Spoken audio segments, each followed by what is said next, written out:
Assalamu Walaikum. Hello friends, how are you? Welcome back to my another video. In this video, I am going to show you how to put footer at bottom of page in Microsoft Publisher. Let's get started.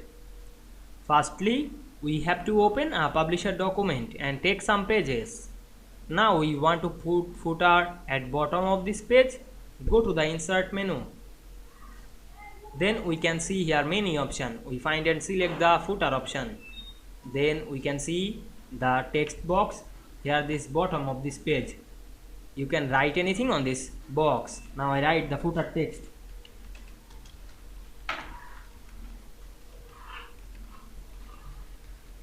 Then select the close master page. Then go to the another page and check this all page. We can see we put footer from bottom of this all page very easily. I hope you enjoyed the video. Please like, comment, share and subscribe my channel. Thanks for watching.